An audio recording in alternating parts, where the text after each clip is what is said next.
agradecemos, Mario, que nos brinda estos momentos de poder conversar contigo, y ya que tú sigues más a menudo y más seguido la situación en Chile, y nos interesa mucho porque de la lejanía a veces nos queda solamente las comunicaciones por las redes sociales, que no siempre son las más justas, y algunos que se pueden ver en la televisión, pero tampoco nos dan una muestra de acción. Así que una vez más, Mario, encantado de tener junto con nosotros y que nos trate de explicar a tu manera cuáles serían las perspectivas que va a tener Chile en los próximos años. A ti Bueno, la palabra. bueno, muchas gracias, muchas gracias. Mira, voy a hacer dos cosas, una pequeña introducción más en el campo, desde el campo subjetivo, y después voy a tomar algunas cosas de un texto que yo imagino que está circulando, ya que yo te mandé, y si no, que lo podemos hacer circular después de Sí. donde planteé Sí, como, lo como circula. 6 puntos. Voy a tomar algunos y profundizar un Sí. poquito más en algunos de ellos. No, quería partir con un elemento más subjetivo porque ya han pasado 15 días, 2 semanas, y la verdad es que el efecto subjetivo ha sido bastante devastador. El estado de ánimo en general es de retraimiento, mucho silencio en los movimientos sociales. Hay algunos chispazos, digamos, nuestro situista Mesina, hay gente siempre que tiene capacidad de reaccionar más rápido, pero la tónica, digamos, la tónica es de retraimiento y yo diría de silencio de los actores sociales, digamos, distintos. Y especie de reaparición de la voz de los partidos políticos, así en gloria y majestad, digamos, copando la agenda, la televisión, la radio, y definiendo que aquí ellos toman el control y ellos saben y nos van a indicar el camino que tenemos que tomar, digamos, ¿no? Es decir, es el retorno de las formas políticas más tradicionales y en sus formatos más tradicionales. Mi sensación es como casi aquí no ha pasado nada. Los partidos vuelven, el control de los medios es absoluto, las instituciones funcionan, como decía Lago y dice el presidente Boric, es como esa especie de orgullo nacional, y cuando eso ocurre está todo en calma, digamos, todo va mejor. Entonces, bueno, pero a propósito de este componente subjetivo, yo ya también es muy expresivo de una situación más de fondo, digamos, ¿no? Que el control de los medios en Chile es de tal naturaleza que prácticamente la sociedad civil no tiene posibilidades de expresión, no tiene lugar, no tiene mecanismo, no tiene instrumento. Les pongo un ejemplo, ¿no? Que lo conversábamos con un compañero historiador mapuche, ¿no? Los mapuches ya en la convención tenían alguna vocería, alguna expresión, ¿no? Pero claramente sabemos que los mapuches han convivido dos corrientes en los últimos años, digamos, en el movimiento mapuche, una corriente más político-institucional y una corriente más político-movilizadora o confrontacional, digamos. Bueno, la corriente de más movilización ha tenido siempre presencia por la vía de sus acciones, que es imposible que no sea reconocida, digamos. Por lo tanto, si se quema un camión, si se recupera una tierra, en fin, eso aparece y además es parte del debate por la declaración de estado de sitio, en fin, etc. Pero la corriente política, más institucional, no tiene ningún mecanismo de expresión. Y salvo porque uno conoce, digamos, no sé, a Fernando Pairicán o a Adolfo Millabur de Tirúa, pero si no, como que no existiera, ¿no? Entonces hay un problema con los movimientos. En el caso de los feminismos hay distintas agrupaciones, corrientes, 8M es la mayor coordinación que aparece cada tanto, digamos, ¿no? Pero tampoco es que tenga espacios, tenga lugares en que se pueda ser reconocida, digamos, ¿no? Por ejemplo, hubo un caupolicanazo previo al 4 de septiembre, un acto en el Caupolicán de mujeres espectacular, muy bueno. Era separatista, así que los hombres no podíamos ir, pero todo indica que fue espectacular. Sin embargo, cobertura prácticamente nada. O sea, como que si el acto no hubiese acontecido, digamos. Entonces, este es un problema estructural chileno muy duro, digamos, muy duro de tolerar, de vivir, digamos. Y entonces, después de este resultado del 4 de septiembre, la televisión, sus matinales, sus programas políticos, vuelven con una forma más tradicional y se hacen insoportables, digamos. Entonces, y por lo tanto, incluso eh, yo era de los que me resistía a dejar de ver televisión, pero hay mucha gente progresista que ya no ve televisión, hace rato que dejó de ver. Yo, insisto, me resistía porque decía, si no veo televisión, no sé qué está pasando también en una parte importante del país.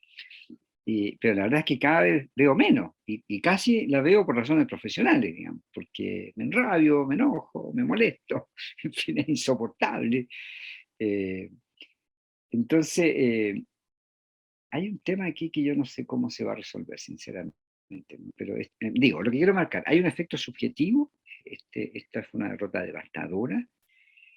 Eh, yo en ese sentido tengo diferencias con la postura de Gabriel, porque escuché la conversación que tuvo con ustedes, digamos, a mí me parece casi optimista en algunos momentos, la lectura que hace Gabriel de la derrota y otros, digamos, de decir el pueblo votó así.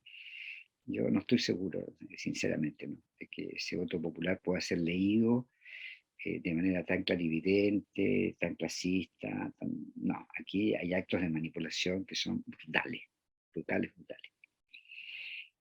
Voy a adelantar solo uno, ¿ah? Después vamos a retomar los más, pero digamos, no solo estaba el tema que se le convenció a la gente de que estaba amenazada la propiedad, y, y esto sencillamente porque la Constitución no decía vivienda digna y propia, sino que decía solo vivienda digna. Entonces quedaba la sospecha de que si no dice propia, como en otro artículo de la Constitución también se decía que se puede expropiar, entonces era perfectamente posible que te expropien.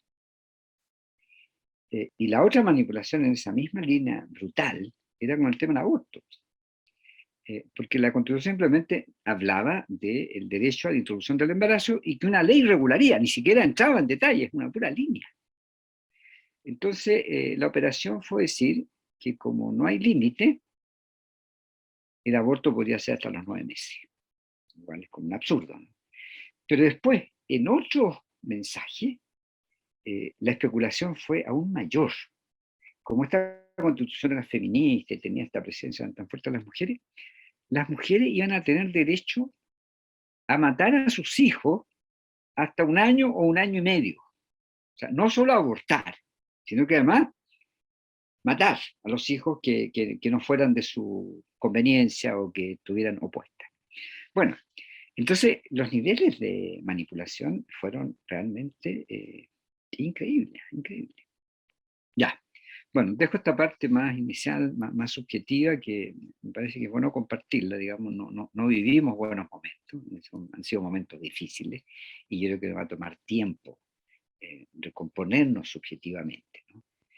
Yo en el texto que escribí, no sé si lo han visto, me anoté en una parte, el mismo día lunes, que iba en el metro en la mañana y una pareja de jóvenes, y ella le dice a él, este es un país de mierda, digamos, retrocedimos 20 años. Esa imagen, digamos, ¿no?, este es un país de mierda, retrocedimos, no sé, una imagen que circuló mucho, digamos, no sabía, rabia, malestar, molestia y dificultad de explicar además qué pasó. Entonces, era complicado, digamos. Y como digo, mucha gente que se fue a la casa, que dice, no quiero saber nada, desafiliación, en fin. Por eso digo, bueno, son efectos transitorios, pero hay que decirlos, digamos, para no engañar. Bueno, entrando ahora en una perspectiva más analítica. Yo lo primero que planteé en el artículo que escribí inmediatamente el día lunes, después del plebiscito, mi primer punto era sobre la convención. O sea, decir que, porque yo tuve la sospecha y la percepción, y lo escribí, digamos, como en noviembre, más o menos el año pasado, de que si la convención no resolvía el problema de su relación con la sociedad civil, o con la sociedad en un sentido más amplio, la convención tenía grandes riesgos de un debilitamiento político extremo. O sea, yo, incluso más, yo puse, si la convención no resuelve esto, vale muy poco. Políticamente no vale nada. Era difícil decir esas cosas porque era nadar contra la corriente, porque además entre nosotros, digamos, más cerca del análisis político, de los movimientos, en fin, y mi propia percepción, yo tengo la mejor percepción de los convencionales, ¿eh?, y de las convencionales. O sea, y creo que participó gente muy valiosa.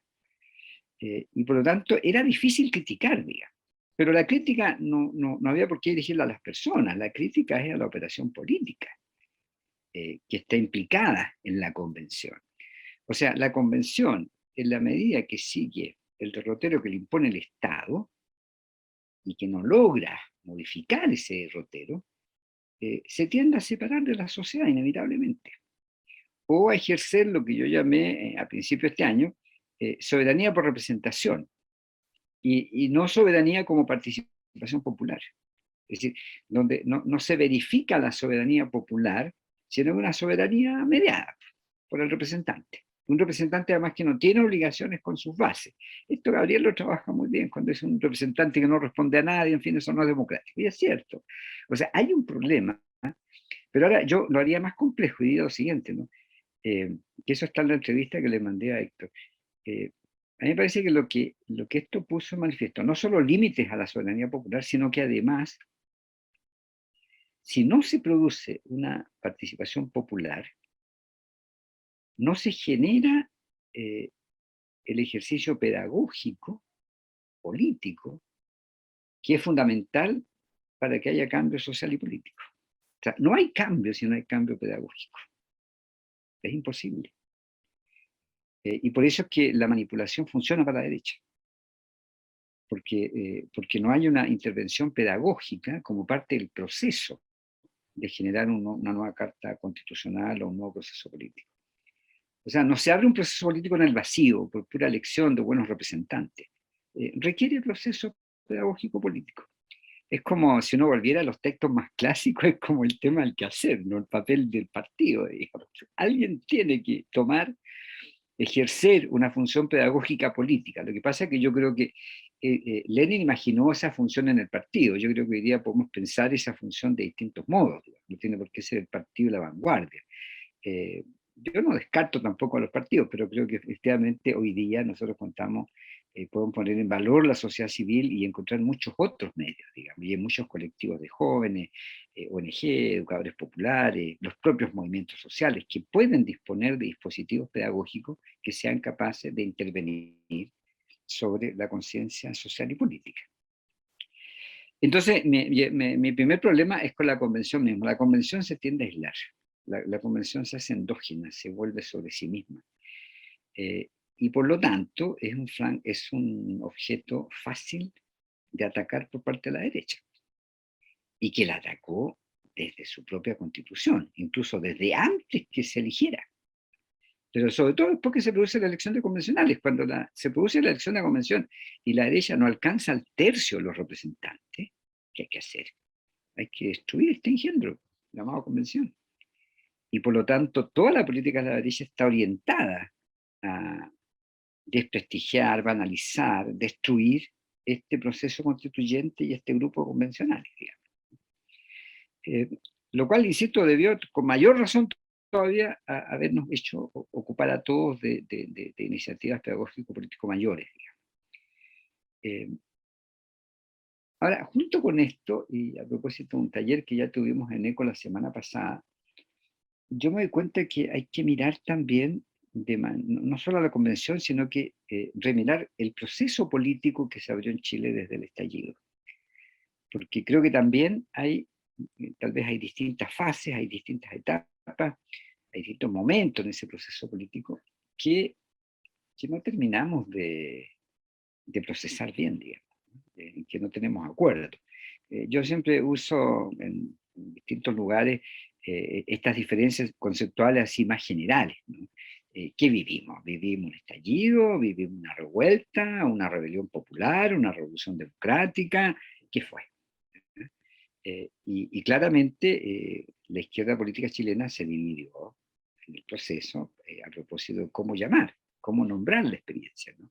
Y entonces estallido rápidamente fue descartado. Yo la seguí usando, pues yo sé que tiene límite, pero hay gente que dijo, no, esto es una revuelta. A mí el concepto nunca me convenció de revuelta porque la revuelta da vuelta sobre sí misma, digamos, no termina de fijar más sus objetivos, pero ese concepto caló mucho, sobre todo la gente joven que quería ver una revuelta, que era capaz de votar a Piñera, en fin, qué sé yo. Hay otros que esto era una rebelión en forma y culminaba con una lógica destituyente que era capaz de votar a Piñera.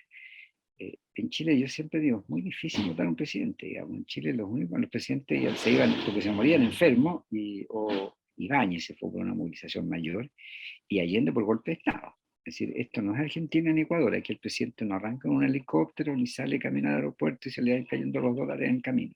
Eso pasó en Ecuador y pasó en Argentina muchas veces. En Chile no pasa eso. En Chile los presidentes llegan hasta el final. Y ese es el mayor peligro de Boris, que enfrenta a Boris ahora, porque después del triunfo y la derecha engolosinada de hoy, su objetivo siguiente es Boris. Entonces, Boris va a ser desprestigiado, banalizado y difícilmente destituido, pero no es necesario. Basta inhabilitarlo.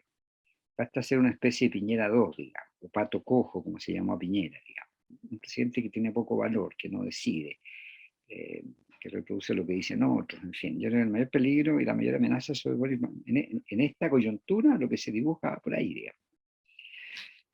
Pero en fin, entonces hay un tema con el proceso político y con la convención, que tiene límites. Yo creo que el límite de la convención, para decirlo rápido, es un instrumento político que no genera capacidades para recrear su propia legitimidad mientras existe, mientras opera. Y en la medida que se debilitan su legitimidad, es fácil objeto de ataque por parte de la derecha. Por otro lado, el proceso político es muy complejo.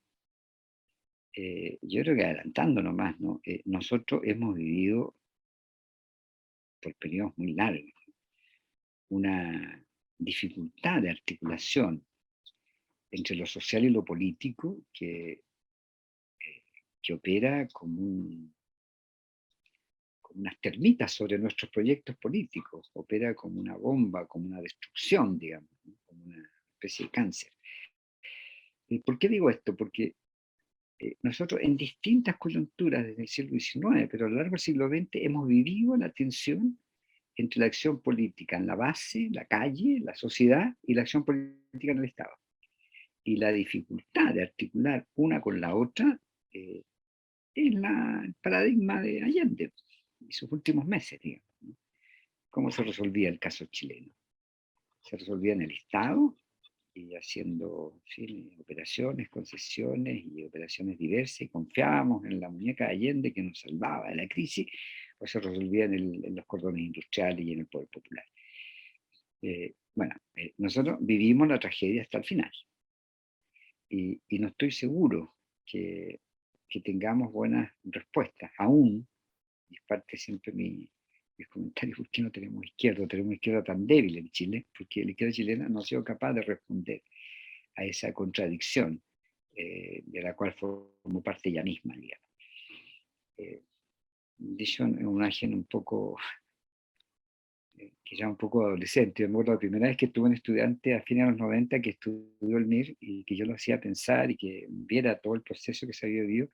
Me decía, profe, hay días que me despierto reformista y digo, el PC tenía razón, hay muchos argumentos a favor de él. Y hay otros días que despierto revolucionario y digo, no, el PC estaba equivocado de principio a fin, si en realidad los únicos que sabían el destino, la historia de Chile eran los miristas.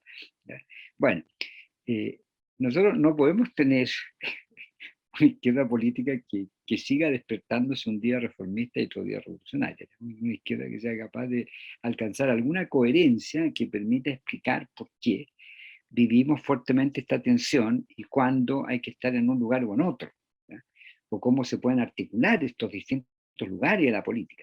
Y ahí no tenemos buena respuesta. Y ahí, de nuevo, yo discrepo con mi amigo Gabriel en el sentido que no basta el rechazo, no basta la oposición a la clase política, porque en algún momento hay que tener proposiciones políticas. Y proposiciones políticas que alcancen al Estado. No podemos estar fuera del Estado. Fíjense que en otro campo muy distinto, pero yo creo que aquí esta es una invitación a pensar nada más históricamente. Yo doy clases en la Universidad sobre América Latina y normalmente inicio mis cursos con la Revolución Mexicana, América Latina del siglo XX. Y cada vez que vuelvo sobre México, yo lo que me doy cuenta es que personajes como Zapata y Villa tuvieron unas propuestas locales espectaculares. Zapata era un dirigente campesino local y su mayor felicidad y lo mejor de su vida lo vive en Anenecuilco, en su pueblo de origen, digamos, y en otros pueblos ahí en Moreno. Y Pancho Villa, cuando fue gobernador de Chihuahua, fueron los mejores gobernadores que ha tenido Chihuahua, ¿ya? Desde que bajó el precio del pan y la carne hasta que creó la mayor cantidad de escuelas de toda la historia de México, ¿ya? Son personajes con unas propuestas locales y vinculaciones con sus pueblos, pero espectaculares. Sin embargo, la Revolución Mexicana la ganó Venustiano Carranza. Como decía Zapata, ese viejo cabrón. Y ese viejo cabrón lo que tenía era una propuesta constitucional que articulaba la sociedad mexicana y que en el tiempo culminó finalmente en el PRI, en un partido estatal y en un partido que intentó juntar todo en el Estado. No tiene por qué ser la salida, son las salidas corporativas clásicas, tienes otro tema, pero este es un tema, quiero decir, es un tema que va, bueno, tomará tiempo, pero que yo siento que en el caso chileno, mientras no resolvamos, vamos a vivir de bandazos, digamos, hacia uno u otro lado, digamos, hacia la sobrevaloración del Estado, la sobrevaloración de la sociedad civil, hacia la calle o hacia las instituciones, en fin. De todas maneras, en Chile es más fuerte, como decía Diego Portales, el peso de la noche, pesan más las instituciones, pesa más el Estado.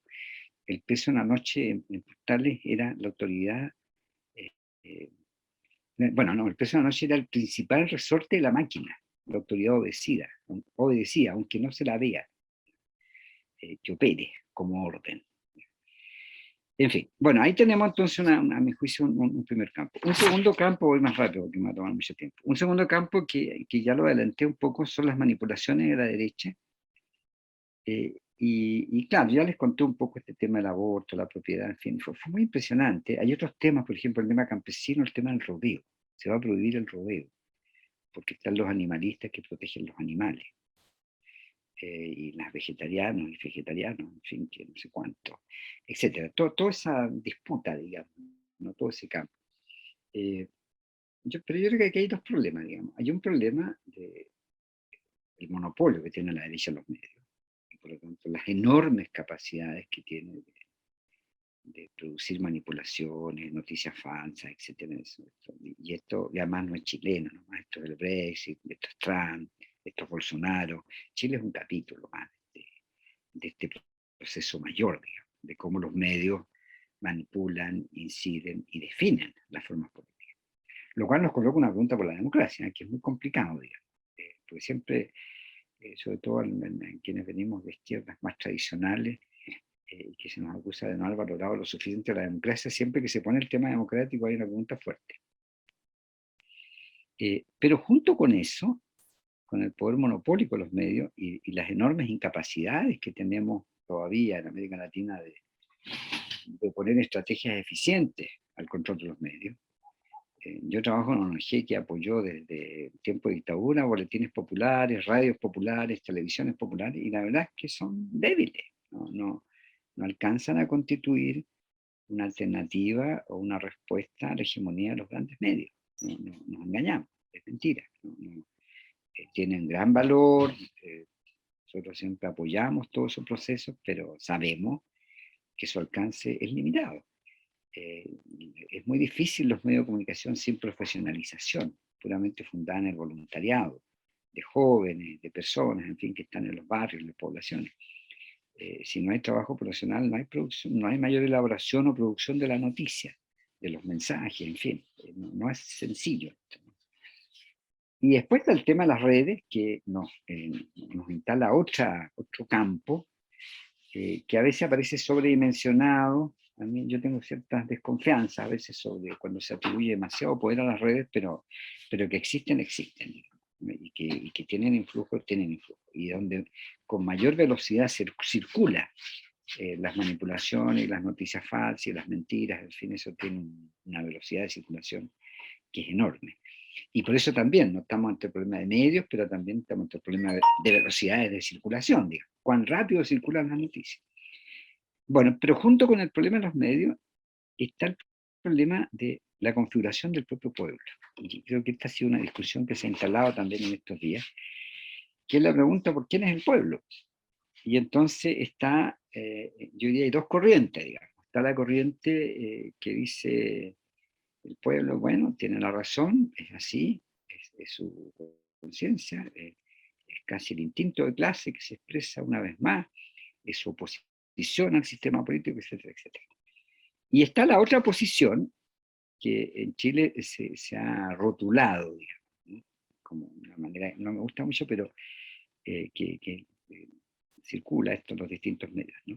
Que son aquellos que se encargan de rotear al pueblo.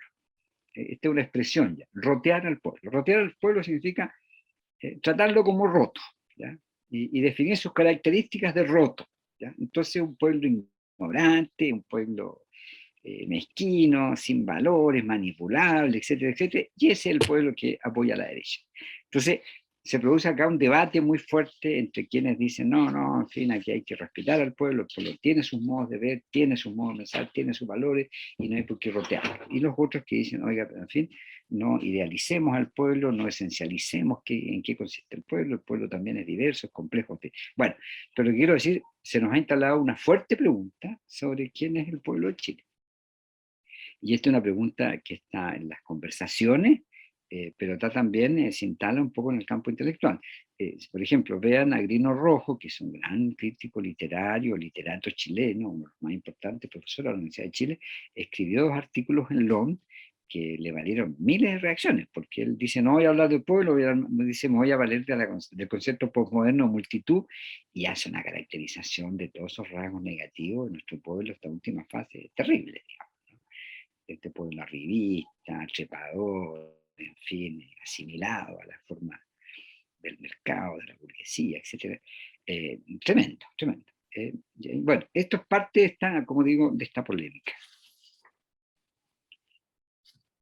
Yo creo que hay otra pregunta que estoy colocando los temas muy de fondo, nomás hay una pregunta que es tanto más fuerte, que es la pregunta por la izquierda, digamos, y que dicho de una manera muy sencilla es como decir, bueno, ¿qué es la izquierda en Chile? O de otro modo, ¿existe la izquierda chilena? ¿Tiene proyecciones la izquierda chilena? ¿Representa un sector? ¿Tiene programa? ¿Qué es la izquierda chilena? Y entonces entramos en una zona también compleja, de muchos matices, digamos. Porque uno, haciendo un ejercicio rápido, uno podría decir, hay una izquierda eh, nueva, digamos, que es la del Frente Amplio, que es la joven, de esta renovación más bien generacional, que es una izquierda que tiene su base social muy fuerte en los sectores medios ilustrados. Y por eso incluso también se habla en Chile y cada vez se ha ido popularizando más el concepto de que la política chilena se ha ñuñoizado, ¿no? Tiene su asiento principal en Ñuñoa, ¿no? Vivimos una suerte de ñuñoización de la política, digamos. O sea, los principales liderazgos, los conceptos. Bueno, y estos se entran a las redes, hay modos de vestir que son propios de Ñuñoa, modos de hablar que son de Ñuñoa, música que es propia de Ñuñoa, y grupos entonces que van a querer, de pueblo que van a querer parecerse a cómo vive la gente de Ñuñoa, ¿ya? Ñuñoa es y yo vivo en la Villa Freya, así que estoy en el corazón de Ñuñoa, así que les hablo desde dentro de esta comuna que adquiere eh, tanto protagonismo político.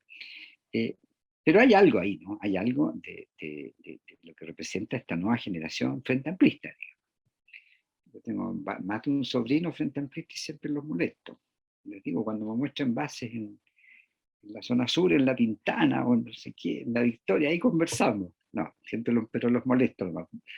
Pero claramente es un segmento cuya ubicación mayor está en los sectores medios. Y sectores medios ilustrados, ¿no? Y ahí hay que irse con cuidado porque tampoco es solo Ñuñoa. Yo creo que el Frente Amplio tuvo desarrollos importantes en las provincias, a propósito por ejemplo, las elecciones municipales, en fin. Fíjense el éxito editorial que tuvo LOM, que editó la Constitución, cuando salió la Constitución.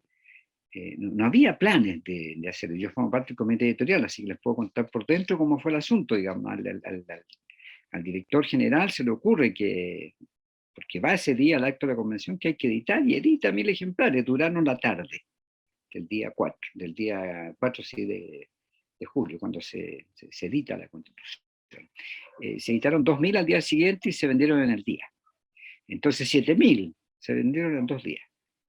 Es decir, no sé, en 15 a 20 días, LOM tiene que haber editado entre 70 y 80.000 ejemplares de la Constitución. Es una cosa impresionante. Y el gobierno alcanzó a regalar cercano a 1.900.000. y se puede hacer una campaña mayor. Bueno, entonces, con esto quiero decir lo siguiente, que el tema de un Frente Amplio ilustrado también habla de una sociedad más ilustrada, una sociedad que también quiere leer más, en fin, a pesar de que, ojo, el analfabetismo funcional en Chile supera el 50% de la población. Y el nivel de rendimiento en nuestras escuelas y liceos hace que cercano al 40% de los estudiantes que egresan de nuestros sistemas escolares en enseñanza media leen y no saben lo que leen a media. Yo con Gabriel, cuando creamos el proyecto de historia en la Universidad Arci, todas nuestras mayores dificultades eran las que se llamaban estrategias remediales, cuando llegaban los alumnos al primer año de la universidad. Porque efectivamente había que estimularlos y en algunos casos ayudarlos a que reaprendieran a leer y a escribir. Yo mis cursos no hacía leer nada en las primeras semanas, simplemente hacía leer artículos muy breves y los estimulaba a que escribieran una página y que leyeran su página y que ensayáramos lectoescritura, porque la lectoescritura entre los sectores populares efectivamente estaba muy afectada. Bueno, entonces está esa izquierda. Por otro lado está la izquierda más tradicional, más dura, más de colectivos, extraparlamentaria, en fin, que a mi juicio en esta coyuntura yo creo que andaba perdida, sinceramente, porque llamó a abstenerse, a no votar, a separarse del proceso mayor y rechazar, pero no se podía rechazar así simplemente, ¿no? Porque rechazar era sumarse al voto de la derecha. Bueno, allí a mi juicio hay una izquierda que yo creo que tiene el mérito de perseverar en esos grandes objetivos de la izquierda, de hacer del pueblo protagonista, primer actor, etcétera, etcétera, pero que tiene la dificultad, una enorme dificultad de leer la coyuntura chilena, y por lo tanto tiende más bien a separarse, a rechazar los caminos políticos más tradicionales, y al rechazar toda forma política. Bueno, es un campo problemático. Y en tercer lugar están los movimientos sociales, que yo creo que representan también nuevas formas de una cultura de izquierda. Aquí también hay un debate sobre las políticas identitarias, ha circulado algo, pero la verdad es que a mí me parece que en Chile lo que se ha llamado políticas identitarias en otros países, en Estados Unidos, en parte en Europa, pero sobre todo en Estados Unidos, no creo que no corresponde exactamente a la línea de los movimientos sociales, donde hay lógicas identitarias, pero no creo que sea la política identitaria lo que define a los movimientos. Creo que hay más alcance y hay más dificultades también, digamos. Pero la pregunta más de fondo que yo me hacía en el artículo es si esta izquierda comparte algún horizonte estratégico o no. Yo tengo la sensación que no compartimos muchos horizontes estratégicos, que no hemos recreado horizontes estratégicos compartidos.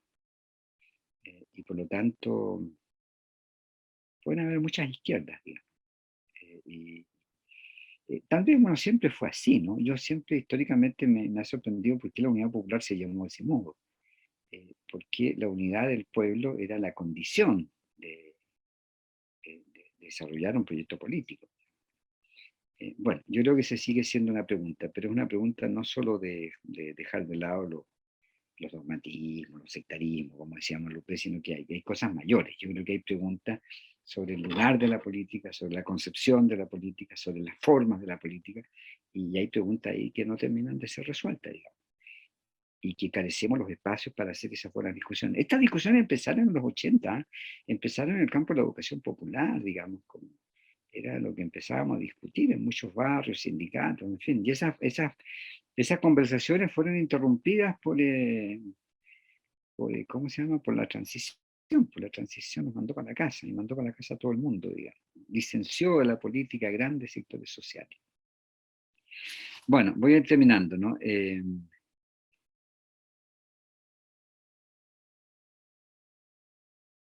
Bueno, no sé, el destino del gobierno yo lo veo muy complicado, muy complicado. Me asusta que Boris termine siendo una versión juvenil de Ricardo Lagos, cosa que los más jóvenes, mis hijas entre medio me retaron, ¿cómo puedes decir eso? En fin, pero me asusta ese riesgo, digamos, ¿no? de que la derecha ejerza tal presión que obligue a Boris a moderar cada vez más sus acciones políticas. Lo que me preocupa ahí es que en realidad Boris partió, yo creo que una decisión que no sé si era clara. Ellos estaban esperando al parecer el resultado del plebiscito, pero no se podía esperar el resultado del plebiscito para tomar iniciativa. Entonces este ha sido un gobierno sin iniciativa, con muy poca iniciativa. Y eso también le pasó la cuenta del plebiscito, o sea, porque Boris generó muchas expectativas de cambio de previsión, y además le ha tomado una coyuntura complicadísima, con inflación que estamos sobre el 10%, y efectivamente todo sube, la vida cotidiana se hace más compleja, la economía informal en Chile alcanza el 30% perfectamente, la fuerza de trabajo, eso significa sobre 3 millones, el tema de los migrantes, efectivamente, nosotros pasamos de hace unos 5 años atrás que teníamos unos 500 inmigrantes en Chile, 1,5 millones de inmigrantes. Por lo tanto, hay fenómenos que son fuertemente impactantes. Los campamentos, las poblaciones, que es un tema que yo he trabajado históricamente, ¿no? Hace 10 años atrás teníamos unas 20.000 personas en campamento, hoy día teníamos entre 80.000 y 90.000 en campamento, en todo Chile. Por lo tanto, hemos enfrentado un problema de vivienda, pero brutal, digamos. Entonces, es un país con problemas, pues, un país clásicamente latinoamericano, en el sentido de clásicamente desigual, digamos, con fuerte desigualdad. Y por lo tanto, eso complica cualquier perspectiva política. Bueno, lo dejo ahí para que conversemos.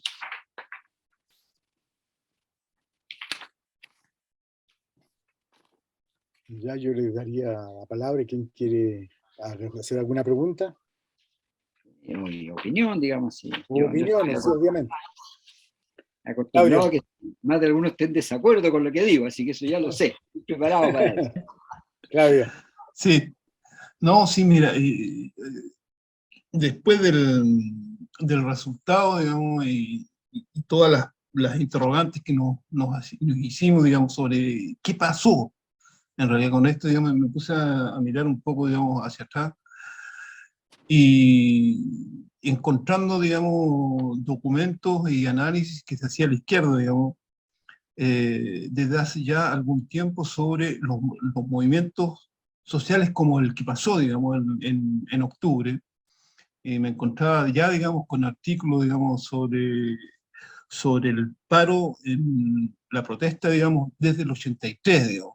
Y desde ahí hacia adelante, digamos, ha sido como secuenciales, digamos, de movimientos, digamos, de la gente que sale a la calle, que tiene un enorme impacto y que crea muchas ilusiones, pero que al final no sé si, vamos a decir, se desinfla, pero no tiene ninguna... Tú hablas, digamos, de falta de perspectivas estratégicas, y yo creo, digamos, que por ahí está la cosa, digamos, en el sentido de que veo los análisis que se hacen hoy día, digamos, la izquierda, digamos, cuando esos movimientos aparecen, dicen ya, aquí estamos, digamos, y estamos a un paso de la insurrección, al paso de la toma del poder, digamos, en fin, etcétera, etcétera, y después, digamos, pasan años, digamos, que hay una acalmia total, hasta que hay una nueva ruptura, digamos, nuevamente, digamos, y nuevamente, digamos, el análisis que se hace, digamos, aparecen, digamos, ¿cómo se llama? Un cierto optimismo, digamos, con respecto, digamos, al análisis de ese movimiento, pero que no logra crear, digamos, ¿cómo se llama? Una proposición que avance más allá. Y dentro de la diferencia que yo veo, digamos, entre lo que pasó a partir del 83, digamos, hasta hoy día, digamos, es que yo creo, digamos, que hoy día la protesta, digamos, como se vivió, se vivió, digamos, concentrada, tal vez me equivoque, ¿eh? Se concentraba, digamos, en el centro de Santiago y movilizó a mucha gente, digamos, en las manifestaciones de apoyo, digamos, a las reivindicaciones, pero no forzosamente a la manifestación misma, sino que a las reivindicaciones que se levantaban, donde se levantó, digamos, no son 30 pesos, son 30 años, la jubilación, la santé, digamos, en fin, etc. Entonces, digamos, hubo como una disociación entre las élites que decían, aquí estamos, digamos, en una buena perspectiva, y por otro lado, digamos, lo que pasaba realmente a nivel de la base y a nivel del del, ¿cómo se llama?, del pueblo en general, en donde al parecer no era así, digamos. A pesar de que yo tenía un amigo que viajó justamente, digamos, a Chile, digamos, a ver a su hijo que vive en Chile, digamos, hizo un pequeño recorrido por el sur y se impresionó que en cada pueblito donde iba había una manifestación, que habían discusiones. Entonces, mi pregunta, digamos, y ahí entro dentro de lo que el subjetivismo que tú hablabas al principio, de un poco decir, la derrota, digamos, en realidad es dura, digamos, porque dice, toda esa energía, toda esa discusión, ¿qué pasó, digamos? Es decir, ¿es realmente una discusión de minoría, del pueblo ñuñoñiano, como tú decías, o no representa mucho?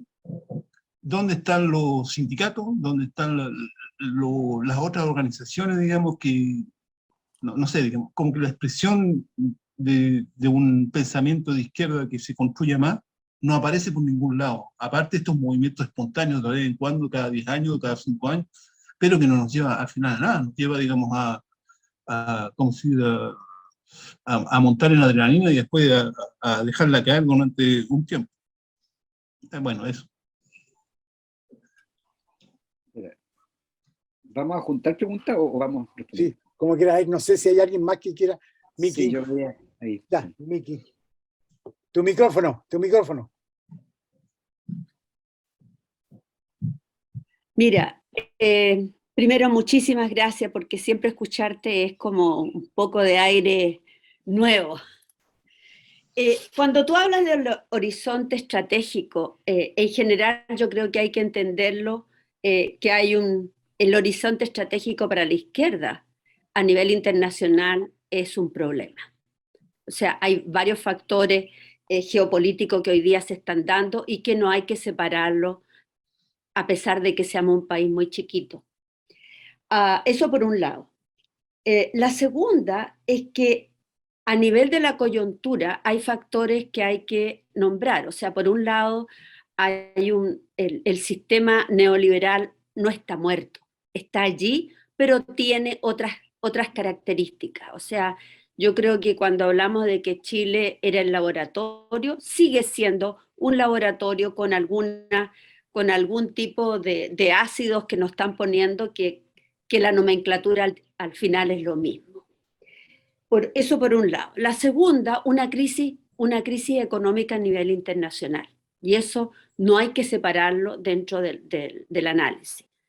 Tenemos, por otro lado, los efectos que significó el COVID, o sea, después de la pandemia.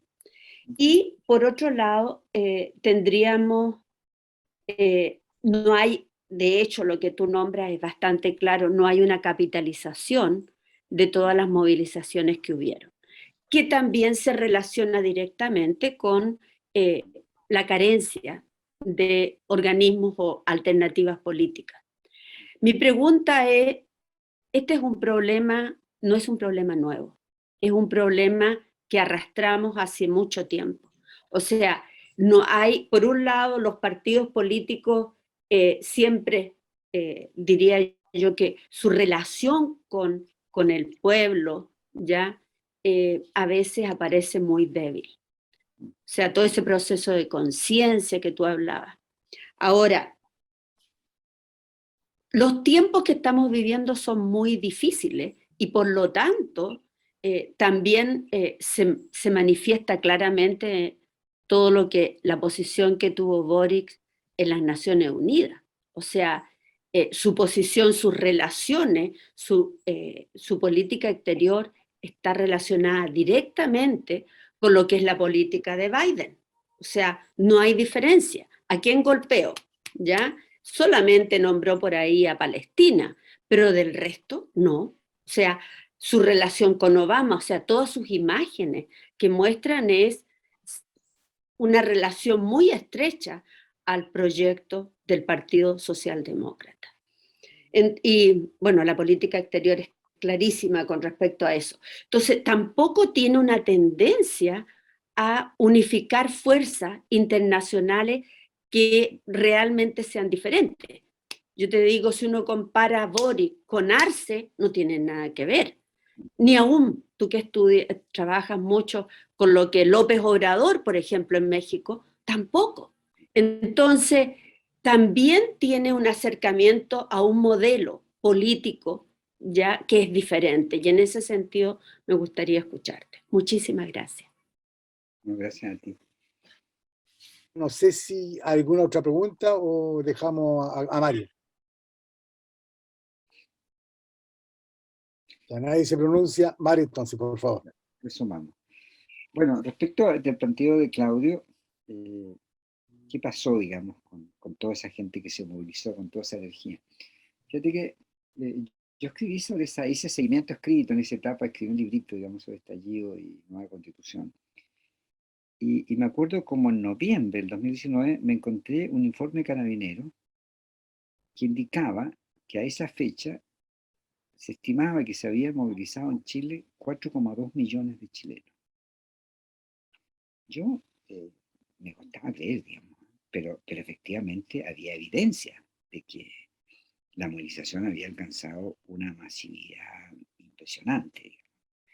Ustedes saben, el conflicto empieza el 18 de octubre, viernes 18 y el viernes 25. Una semana después se hace esa gran manifestación en la Plaza Italia, 1,5 millones de personas, más probablemente.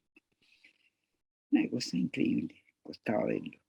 Y si uno después revisa lo que pasó en las provincias, yo me acuerdo que ese verano viajé al sur, llegué hasta Puerto Montt, estuve en Temuco, digo en Concepción, Temuco, Puerto Montt, las evidencias del estallido eran notables, digamos. O sea, no había ciudad en Chile donde los bancos no estuvieran cerrados, con candados, con cosas, las calles rayadas, y las memorias de la gente hablaran de las manifestaciones que se habían producido. Yo viví en la zona de Puerto Montt en los años 60, así que la conozco muy bien y estaba impresionado cómo había manifestaciones. Ya está ese monumento que hicieron en Puerto Montt de una pareja mirando al mar, siguiendo a los iracundos. Puerto Montt de la canción, le habían pintado la capucha a la pareja, digamos, ahí en Puerto Montt. Era lindísimo, ¿no? Estaba lleno de símbolos, figuras. Entonces, el tema es que así como hay 4,2 millones de movilizados, hay entre 4 y 5 millones que no votaron y votaron derecha, pues votaron conservador. Entonces, es la convivencia de ambos fenómenos. Y creo que eso es lo que lo hace problemático. O sea, nuestro pueblo tiene una tradición y tiene memorias, en fin, de lucha que son innegables, no se pueden discutir. Pero no configuran todo el pueblo.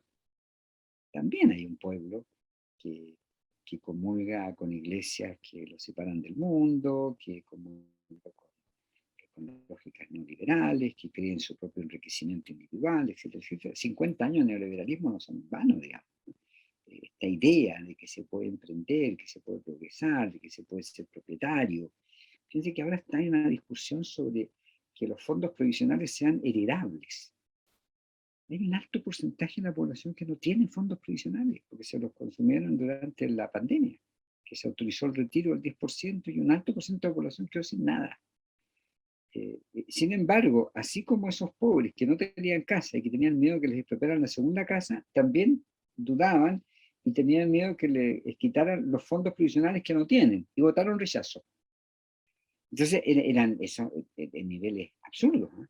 El tema de la propiedad a mí me llamó mucho la atención, porque yo en esos días, previo al principio de agosto, primera quincena de agosto, viajé, estuve afuera en Argentina, como una semana volví, y me tocó en 3 ocasiones, en escenarios muy distintos, enfrentarme al problema de la propiedad. Y cuando ya fue a mí paradigmático, fue el día domingo que fui a la feria, y el hombre que cuida los autos, pobre, medio alcohólico, en fin, yo siempre jodo un poco, que trato de meter conversa, en fin, le meto conversa y me dice, ya conversemos, si nos conocemos hartos años. Y me dice, dígame la verdad, ¿sabe que me han contado que si uno tiene una segunda casa, se la podrían quitar? ¿Qué me dijo? Entonces yo decía, no puede ser, este no tiene ninguna casa y está preocupado por la segunda.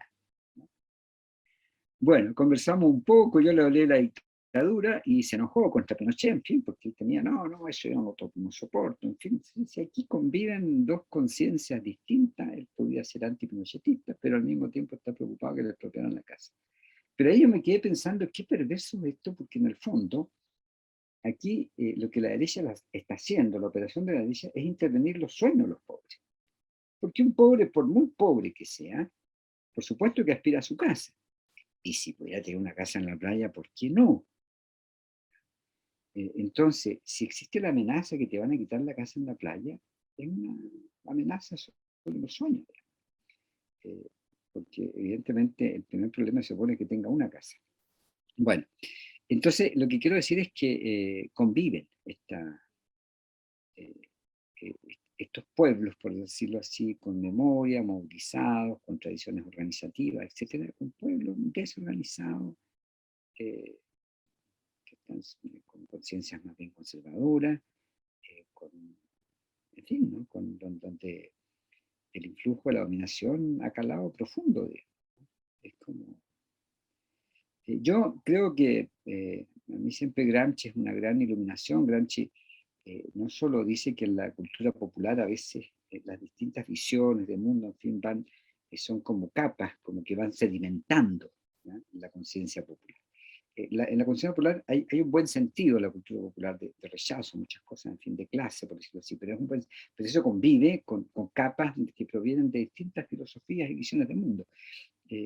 Y Gramsci decía, y ahí está el ejercicio pedagógico, que si no hacemos el inventario, las huellas que la dominación ha dejado en nosotros, vamos a ser hombre masa, hombre conformista. Tenemos que participar de algún conformismo. El conformismo chileno de los 80 y 90 es neoliberal, por lo tanto ese elemento está presente y está presente en importantes sectores de la población, como verdad o como ilusión.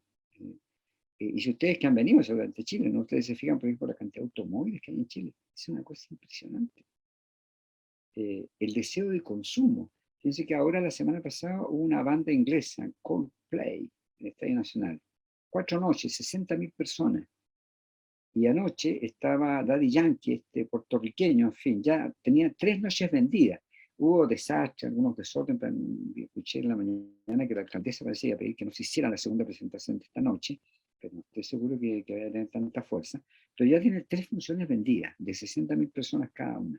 O sea, estos miles de chilenos, yo chilenos son chilenos del barrio, son chilenos en mayoría de clases media o pobres, y están preparándose para entrar al estadio desde la mañana. O sea, yo vivo cerca del estadio, así que paso por ahí y hay gente que, con el caso de Coldplay, vino a pasar la noche en el estadio, ¿no? Durmió la noche esperando tener entrada.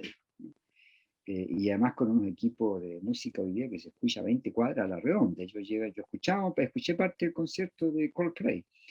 Entonces, no, esa es parte también de nuestro pueblo. Entonces, yo creo que, bueno, y a propósito de un punto nomás, la nota sobre los sindicalistas. Este es un tema a mí me da vuelta mucho. Cuando empecé a estudiar historia después del golpe, mi primer objeto fue el estudio del movimiento obrero. Y trabajé muchos años, hicimos unos diaporamas sobre el movimiento obrero, escribimos una colección de revistas que invitaba a las conversaciones, formamos a los dirigentes sindicales en memoria histórica del año 82, 83, en medio de las protestas con trabajadores de la CNS, etcétera, etcétera. Pero el sindicalismo en Chile, bueno, claramente es probablemente el actor más golpeado de la historia de Chile, junto con los campesinos. Los campesinos son prácticamente ellos desaparecer después del golpe, ¿no? La clase campesina chilena que conocimos en los 60 prácticamente desaparece. Lo que queda y se reformula son el mundo de las temporeras y temporeros, digamos, algunos pequeños, pero los favorecidos por la reforma agraria no alcanzaron el 50%.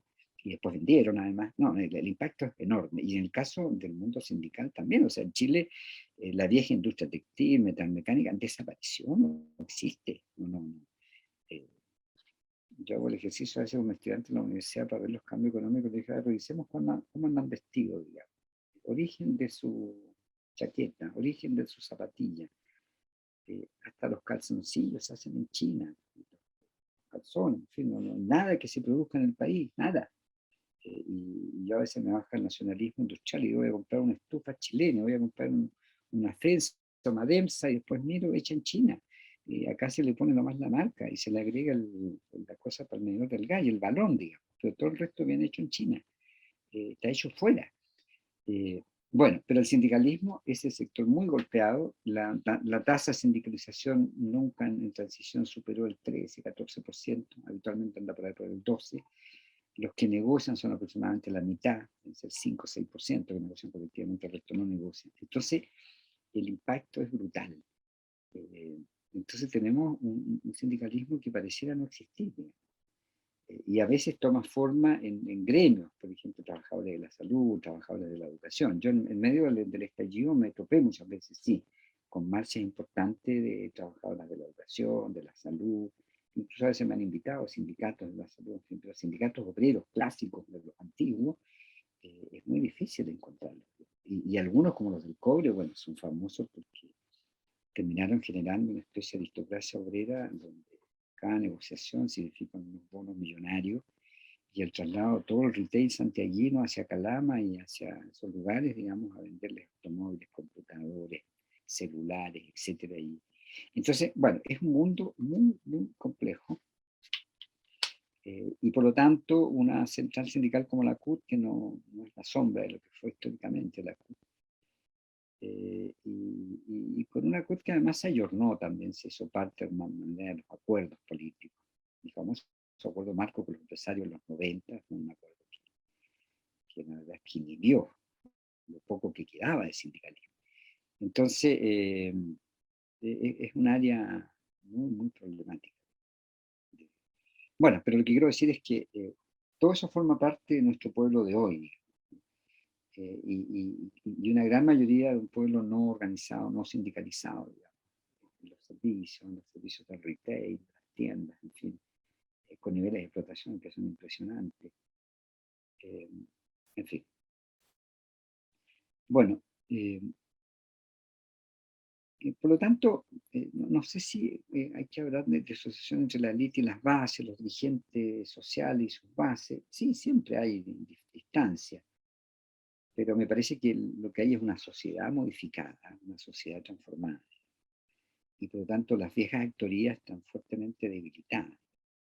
Y en ese sentido la emergencia de nuevos movimientos como feministas o ambientalistas, en fin, es muy interesante porque forman parte de la acción colectiva y hay que tenerlas en cuenta. Quizás lo que hay que hacer, lo que dice Michael Lowy, ¿no? Este gran sociólogo trotskista que decimos ustedes ahí en París.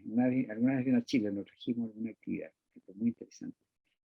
Yo le escuché hace poco una conferencia sobre ecosocialismo y que él decía, claro, de repente los temas ecológicos no son temas de los sindicatos, pero como nosotros somos socialistas, tenemos que llevar esos temas a los sindicatos y tenemos que hacer que los trabajadores se interesen en los temas ecológicos, que no sea un problema solo de otros, digamos, de los jóvenes.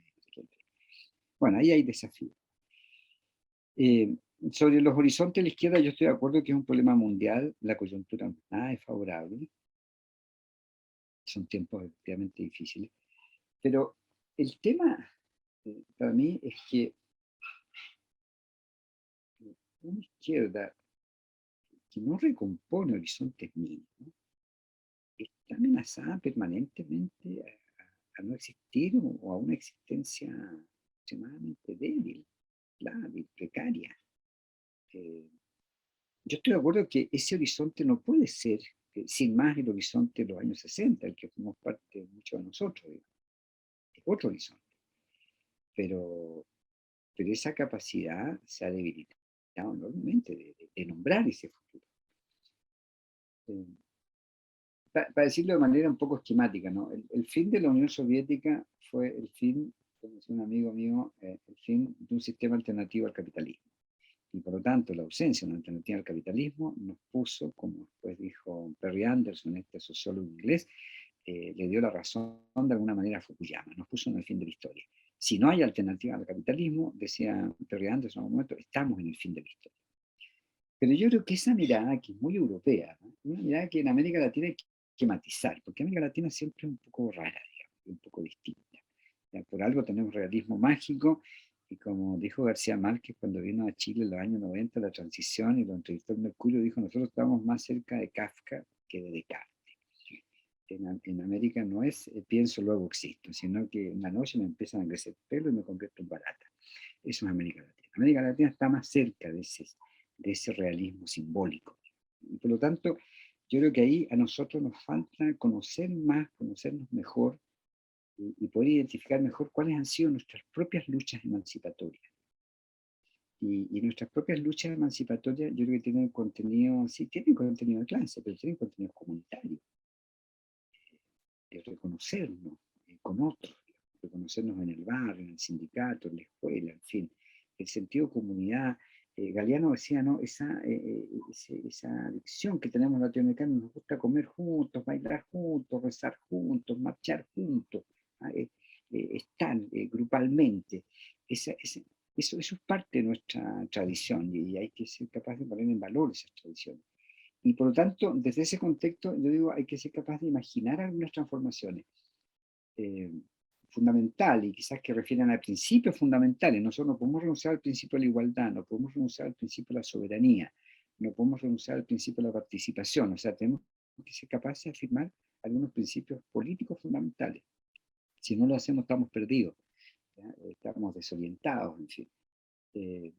Yo creo que eso no termina de configurarse.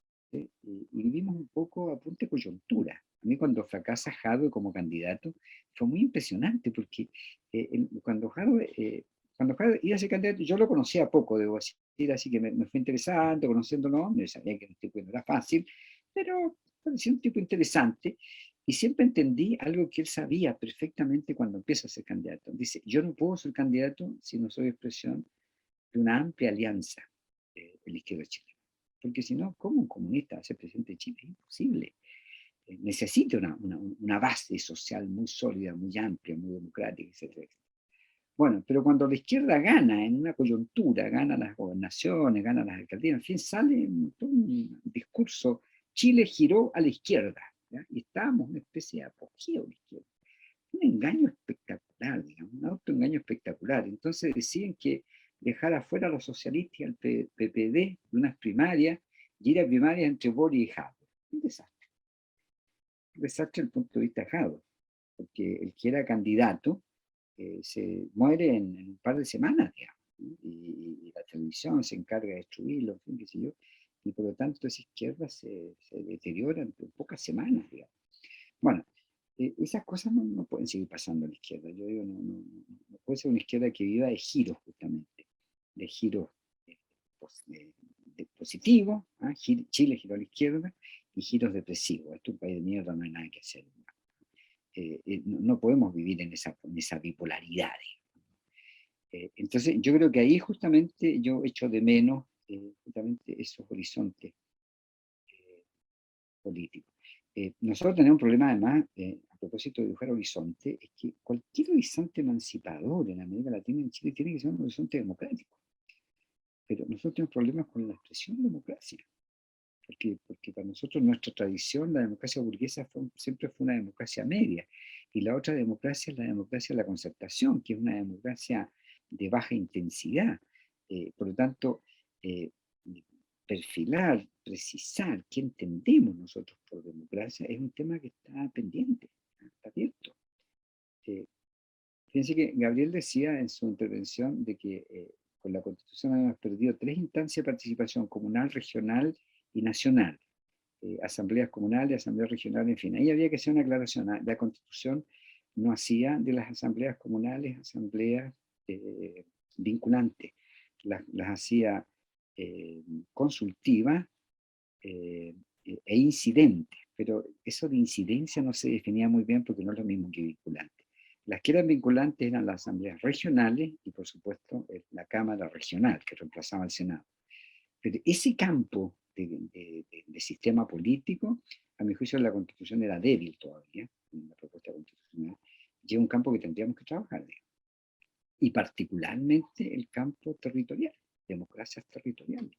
Es un tema, la democracia no es solo de clases, territorio. La categoría territorio es una categoría que hay que politizar. y que fue la experiencia que hicimos en dictadura. Si en dictadura nos recompusimos los barrios, las poblaciones, las iglesias, no sé qué, en fin, es territorio, y los mapuches son los que más saben de territorio y hay que escucharlo y aprender de ellos. Conocen de soberanías territoriales. El territorio en América Latina es una categoría y tiene que ser parte de cualquier programa emancipador. No puede no estar, digamos, presente. Como no lo va a estar el género y no lo va a estar la raza. Pero ahí se dan cuenta ustedes, la raza es impresionante.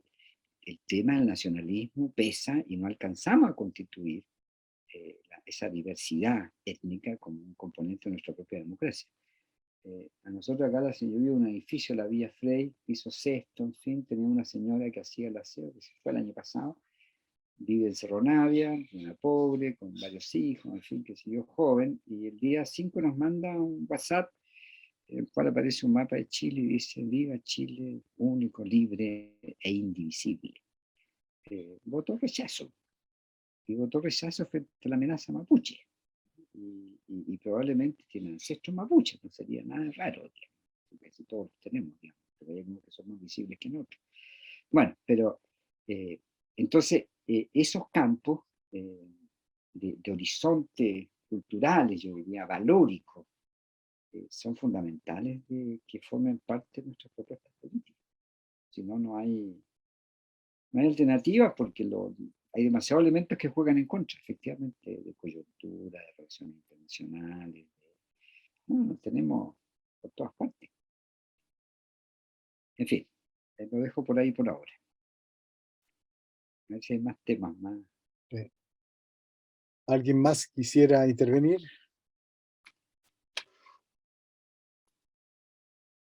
Claudio, tu sonido.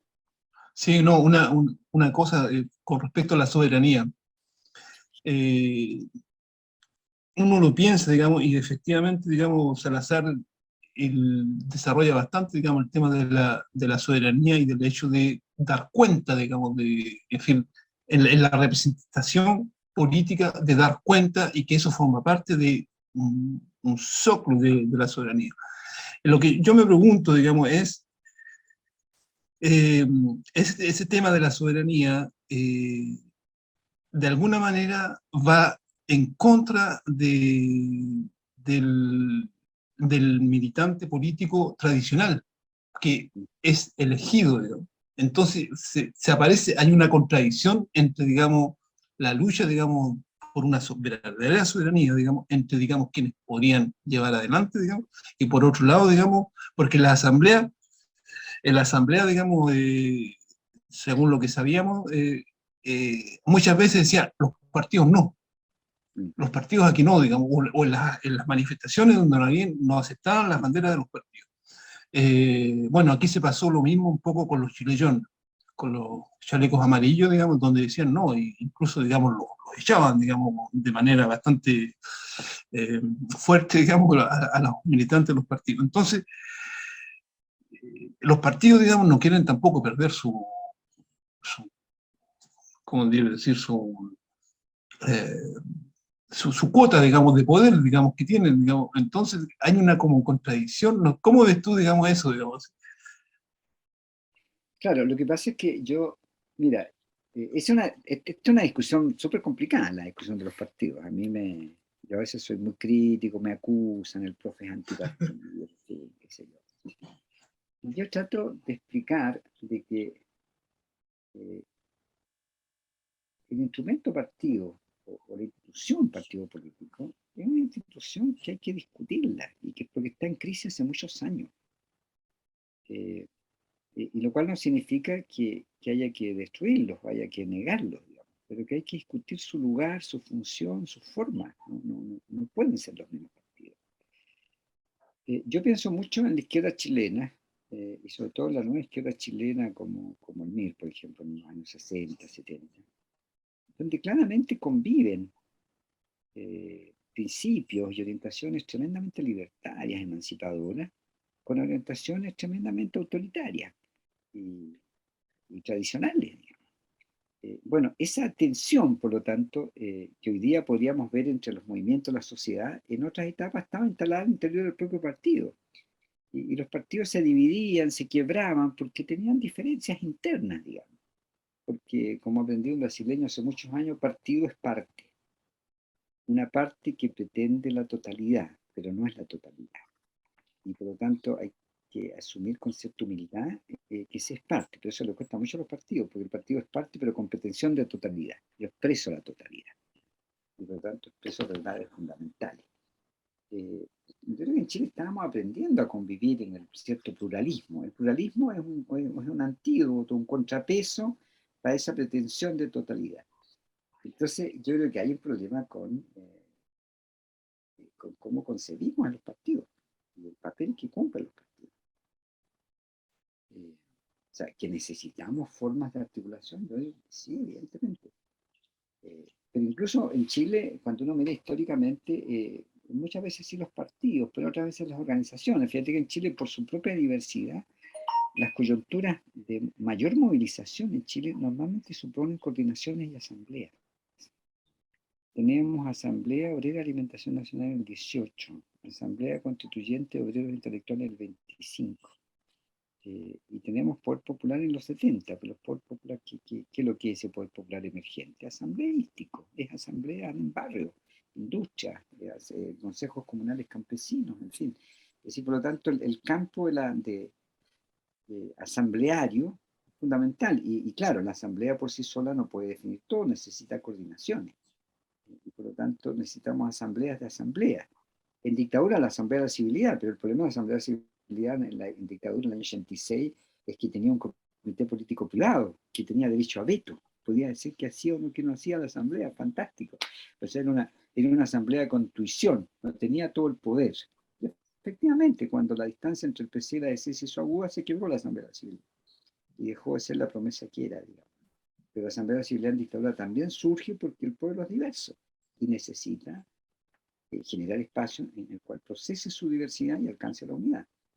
Entonces sí, yo estoy de acuerdo, hay contradicciones aquí muy fuertes. Y por otro lado, tampoco es que la sociedad civil, los movimientos sociales sean el ejemplo de la más plena y pura democracia. O sea, tampoco podemos participar de esas ideas, ¿no? Toda forma de organización tiene una pregunta sobre sí misma, sobre cuán democráticas son sus formas, sus métodos. Fíjate que en las organizaciones feministas, por ejemplo, claramente la pregunta por el influjo del patriarcado en la forma de organización es una pregunta que se instaló en Chile en 2019 y se instaló fuertemente en el propio movimiento estudiantil, donde había sido muy fuerte el movimiento feminista en el 2018. Ya en 2019-20 se instala esa pregunta y se hace la pregunta si esas organizaciones, del tipo FECH, CONFECH, Federación, en fin, son capaces de realizar estos ideales más emancipatorios y de mayor igualdad, en fin, entre hombres y mujeres. Y buena aceptación también de las otras identidades. Entonces, bueno, esas son parte, también esto es parte de los horizontes, ¿viste? Estos son los temas que hay que ser capaz de plantearse y de tomar postura, digamos, frente a ellos. Postura frente a la naturaleza, frente al género, la raza, la clase, pero también frente a nuestros propios modos de organizarnos y de relacionarnos. Porque si no, nos juega en contra, efectivamente.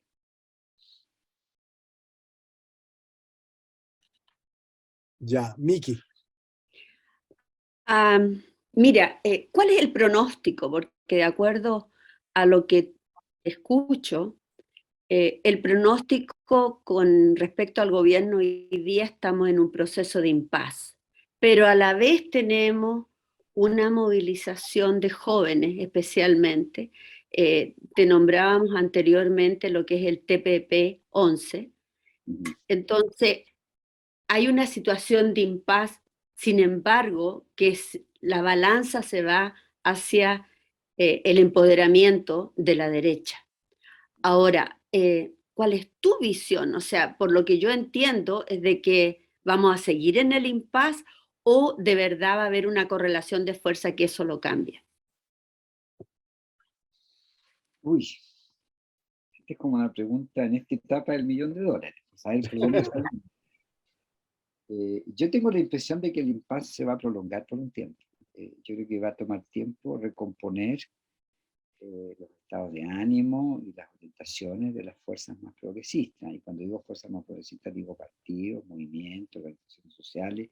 Yo creo que ese proceso va a tomar algún tiempo. por ahora, yo creo que efectivamente la derecha tiene mucho a su favor, y ya hay que ver la capacidad del gobierno y los partidos con representación parlamentaria si pueden bloquear en parte este influjo a la derecha, digamos, que lo quiere todo, digamos, y que incluso también sigue manipulando en función de aparentemente reformar, pero en realidad preservar gran parte de la Constitución del 80, digamos. Hay como que hay segmentos a la derecha que, bueno, que los republicanos, no sé cuánto, que dicen, nada, aquí hay que mantener la Constitución del 80 y no hay discusión, digamos. Y los otros que dicen, no, nosotros dijimos que era rechazar para reformar, vamos a hacer alguna reforma, en fin, pero empieza la discusión sobre los bordes. Es una discusión rarísima, ¿no? Con que es como decir, miren, sí, vamos a crear una nueva convención o algún órgano constituyente, pero previamente vamos a rayar la cancha con mucha más claridad que lo hicimos en la fase anterior. Y en ese rayado de cancha perfectamente pueden, y es lo que la derecha busca hoy día, dejar establecidos principios fundamentales que modifiquen muy débilmente la Constitución del 80. Es decir, por ejemplo, ¿no? Yo todavía escuchaba al presidente de la UDI, plurinacionalidad no, por motivo, no es tema. El aborto tampoco es tema.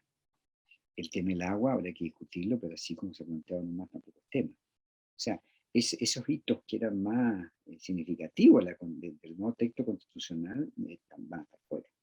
Y van a estar vetados probablemente en la propia convocatoria, en esto que han llamado los bordes, ¿no? Un documento de acuerdo de los partidos que precede a la convocatoria y que de alguna manera define el carácter de la convocatoria, hasta dónde puede llegar esta nueva constituyente.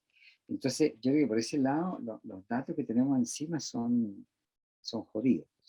Ahora, por supuesto que uno tampoco puede hacer predicciones muy definitivas, porque los países tienen esto que, como decía la canción del panameño, sorpresas te da la vida te da sorpresa, nos da muchas sorpresas. Y a mí siempre el sector más sorpresivo y más interesante es el de los estudiantes secundarios.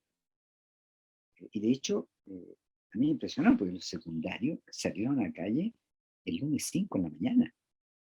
En la mañana estaban marchando por la Alameda. Yo me fui a hacer clase ese día, tuve que pasar a otro lado, bajé por el Metro República, en fin, y escuché una señora que decía, no, hay disturbios afuera, en fin. ¿Sí? Así que salía a mirar dónde eran los disturbios, en fin. Iban marchando, después pregunté, no, iban los secundarios del Liceo de Aplicación, del Instituto Nacional, en fin, estaban en la calle el mismo día.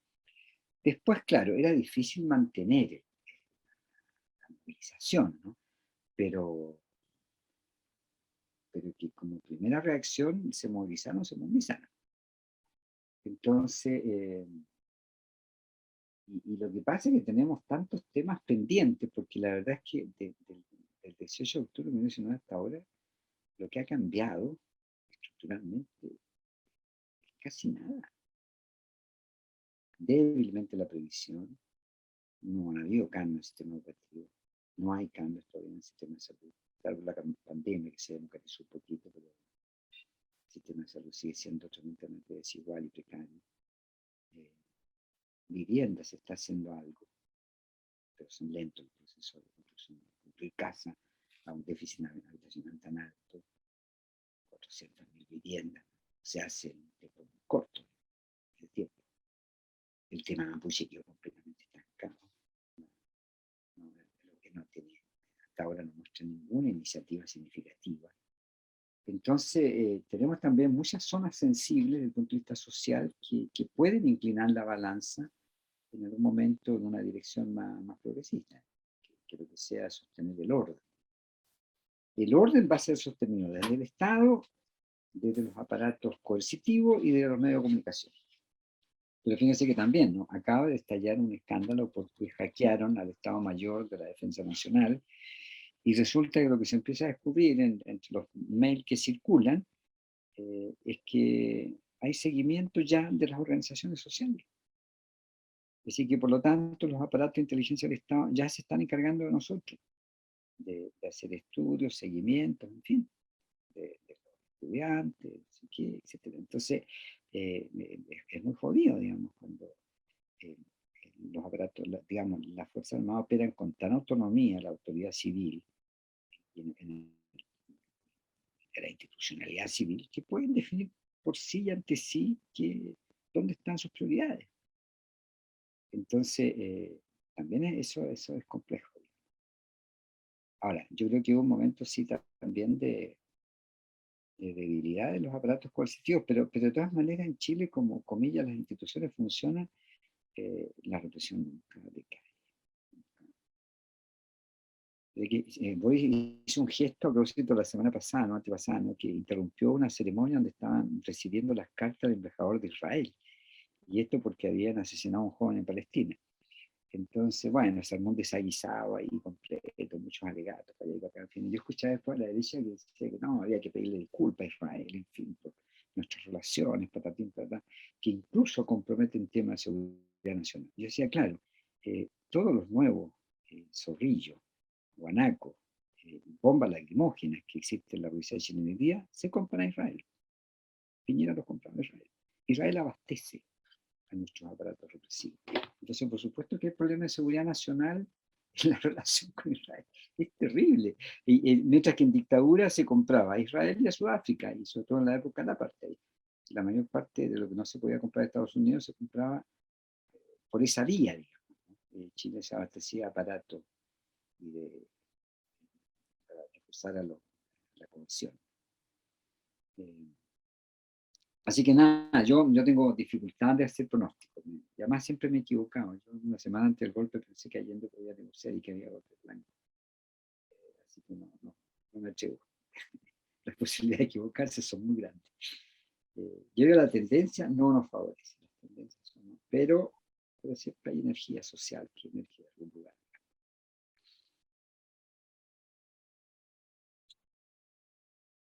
Fernando, ¿tú quieres hablar? Chico. Fernando y después Brady.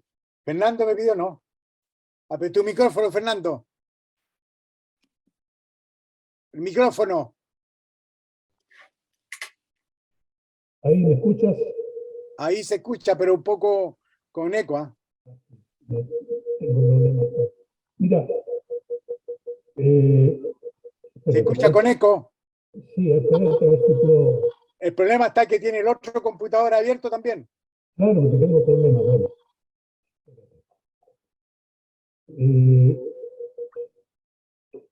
Espérate. Escucha como de ultratumba. Sí. Estoy muerto ya. Estoy muerto ya. Hablando de Ya. otro mundo. Ahí lo cortaste. Sí, ahí corté uno, no sé si me Ya, escuchas ahora. ahora sí.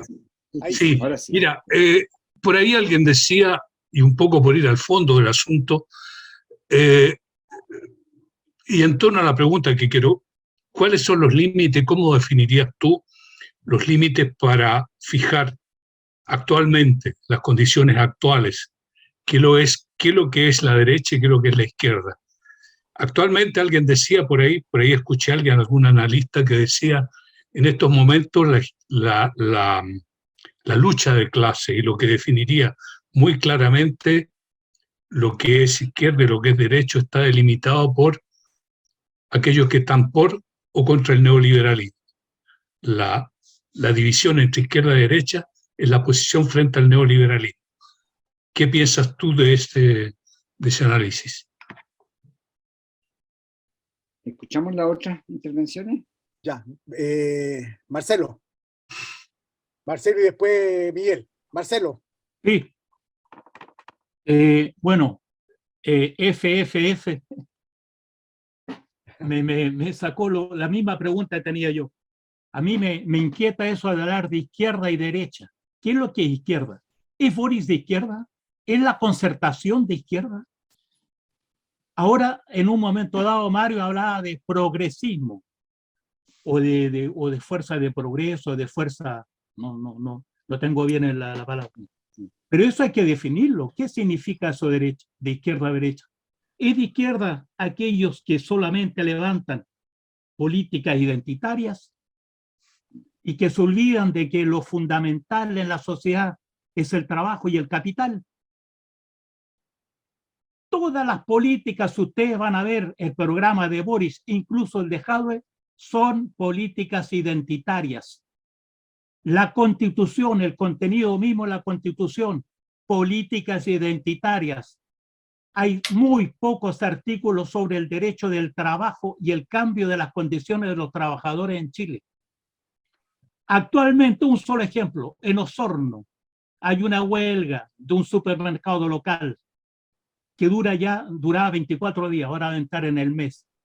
Los trabajadores estaban todos en huelga, fuera del supermercado, pero el patrón contrataba gente para reemplazar a aquellos que estaban en huelga. Y la huelga iba a ser infinita con los trabajadores que iban a perder. ¿Qué pasa en Chile, por ejemplo, con los subcontratos? Esa gente que vende carne humana, si podemos decirlo. Los subcontratistas que van a... Nada sobre eso, no se habla nada. No hay absolutamente ni una línea en la Constitución respecto a ese tipo de cosas. Bueno, voy a parar ahí, solamente refuerzo la pregunta que hacía el amigo periodista sobre qué es lo que es izquierda, qué es lo que es derecha. Y yo voy un poco más a lo que él dice en cuanto al contraneoliberalismo, no. Hay unos que dicen de que lo que habría que separar hoy día aguas entre los mundialistas, los globalizantes y aquellos que están contra la globalización. Es ese el eje a nivel mundial que separa las aguas. Es eso. Ya, Miguel, antes de ir, yo le pediría a Fernando y a Marcelo que cierren el micrófono porque no se escuche demasiado. Miguel. Ya. Hola, buenas tardes. Oye, y perdona, yo me conecté un poco tarde, por lo tanto es posible de que no haga una buena interpretación de lo que decía Mario Garcés. Pero sí leí su texto. Y hay una cosa que me extrañó allí, y que es más o menos generalizado en Chile en lo que se llama el progresismo, ¿no? Y es que se dice de que el pueblo está derrotado, ¿no? Que el pueblo se equivocó, que se hizo manipular por la derecha y sus medios de comunicación. Yo no estoy muy de acuerdo con esa posición. Por eso mi pregunta, ¿no? Enseguida, ¿no?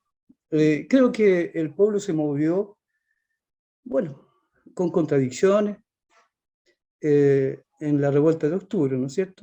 Impuso el pueblo a su manera, con tendencia diferente, una discusión que la desviaron hacia una convención constitucional, cuando no era esa necesariamente la reivindicación popular.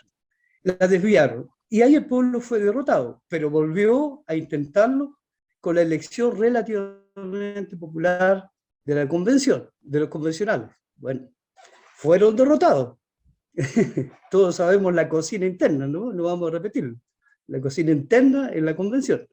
Los 2/3, los 4/5, etcétera, etcétera, ¿no? Y sabemos quién ganó la mano. Bueno, y en el momento de votar, ¿no? Apruebo o rechazo, el pueblo ganó, pues. Le dijo no. Porque esa convención, el resultado de esa convención, con sus, digamos, párrafos transitorios, bueno, indicaba una derrota total del movimiento popular. Y sin embargo, el movimiento popular votó no, rechazamos. Por lo tanto, una victoria. ¿Ves? Como las lecturas pueden ser diferentes. Entonces, claro, esto engarza con esto de qué es izquierda y qué es derecha. En el fondo, la derecha misma en Chile tiene problemas con este resultado, ¿no? del plebiscito. La derecha está dividida. Puede estar en ofensiva, retomaron la ofensiva, porque se les dejó el espacio. Ahora, mi pregunta es, ¿qué es izquierda? Ya. Oye, Miguel y Helio también cierre el micrófono, por favor, para que no se escuchen ruido otro. Gracias. Mario.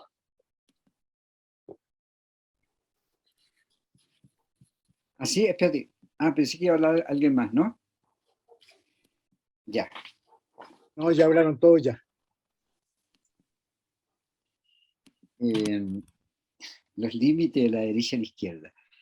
Sí, pues es un campo medio difuso, digamos, ¿no?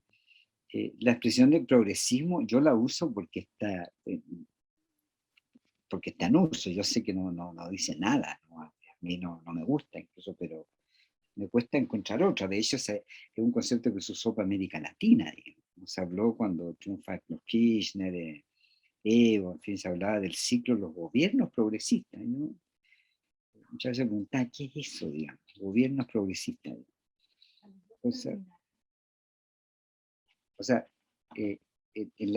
justamente en la dificultad de responder esta pregunta sobre izquierda, centro, derecha, progresismo aparecía como una manera de nombrar una especie de izquierda moderada. Sí, una izquierda un poco semi-keynesiana, medio socialdemócrata, porque además América Latina tiene poca tradición socialdemócrata, entonces, complejo, digamos, el nombrar. Yo creo que sí, decir que la división está en contra o a favor del neoliberalismo puede ser una buena manera. Pero creo que es una manera que es parcial, digamos, que resuelve, normalmente alude cuando se habla de neoliberalismo, se alude mucho a la función del Estado. Si el Estado tiene más o menos funciones, un lugar más o menos de Estado, porque efectivamente, en un caso sobre todo chileno, el vaciamiento del Estado ha sido notable. El Estado permanece como Estado positivo, pero como Estado social es tremendamente débil. Y por eso tenemos derechos relativos, digamos, a la salud, a la educación, a la vivienda, etc. Y eso es lo que tal vez llevó a poner tanto énfasis en la nueva constitución en los derechos, digamos, porque en Chile no hay derechos. Si la gente aquí se muere en lista de espera porque no tiene atención en salud, digamos. Y si no, tiene que endeudarse, vender todo, hacer fiestas y bingos y no sé qué en el barrio para poder operarte, digamos, porque si no, no hay nomás. Y están estadísticas, los que se mueren en la lista de espera, esperando la operación que alguna vez podían tener, no tuvieron. Entonces, yo creo que hay una discusión que quizás se da y otra que no se da. Yo creo que la discusión que se da a propósito del neoliberalismo es más o menos derecho. Y sí, ahí hay probablemente una línea divisoria, digamos. Los que creen que por vía individual y el emprendimiento se pueden resolver todos los problemas y quienes estiman que no, el Estado tiene que asegurar derechos para un segmento importante de la población.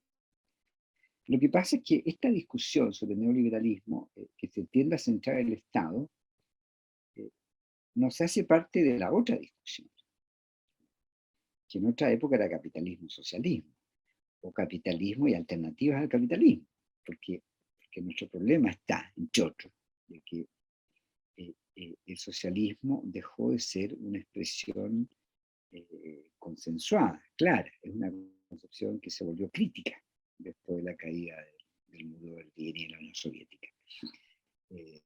Y por lo tanto, no participamos de una noción de socialismo relativamente consensuada o aceptada. Y por lo tanto, al no haber un sistema, por decirlo así, alternativo al capitalismo, se debilitan las identidades más izquierdistas, en un sentido más clásico. Entonces, yo lo que he sostenido que en América Latina nosotros tendríamos que ser capaces de imaginar o reimaginar los proyectos de cambio con nombres propios, digamos, ¿no? y apelando a nuestros propios pasados, y por lo tanto y a nuestros saberes históricos, digamos. Tenemos que aprender de los grupos originarios sobre las nociones de buen vivir, tenemos que aprender de los distintos grupos sobre otras relaciones con la naturaleza, tenemos que aprender de las feministas sobre relaciones de género, o sea, y por lo tanto necesitamos de alguna manera redefinir y acordar los contenidos fundamentales que podríamos decir insinúan o dibujan un horizonte transformador, humanista, libertario. Yo creo que en eso consiste la redefinición de las izquierdas, la capacidad de redefinir esos horizontes emancipatorios. Pero esa, como insisto, es una tarea pendiente. Fíjate que volviendo, yo no tengo datos más precisos, ¿no? Pero por ejemplo en la convención hubo mucho debate entre los independientes y los de partido. Y curiosamente, lo que yo sé hasta ahora, que quienes menos estuvieron dispuestos a instalar las discusiones sobre la economía, y por lo tanto sobre los derechos de los trabajadores, etc., fueron los partidos más que los movimientos. Es decir, la bancada o el grupo socialistas en la convención en general vetó y algunos dicen que también la gente del PC. Yo de eso no estoy seguro, pero digamos, lo que sí he escuchado es que desde el punto de vista de los partidos había más veto, más límite al debate sobre los temas económicos que los propios independientes. Entonces, ahí de nuevo entramos en campo, pero ahí yo creo que lo que estaban operando eran campos de programas políticos de corto plazo, digamos, ¿no? Si este es el momento en el cual se va, si la izquierda hace más visible su vocación anticapitalista. Yo creo que en lo que hoy día llamamos izquierda, hay muchos segmentos en que el anticapitalismo no es parte de la identidad de la izquierda, digamos. Y por lo tanto, en ese sentido, yo creo que la América Latina hoy día, por la vía de los derechos, ingresaron esos contenidos socialdemócratas que antes los mirábamos con cierto desprecio, hoy día aparecen como, esos contenidos son los que dan más identidad izquierdista, digamos.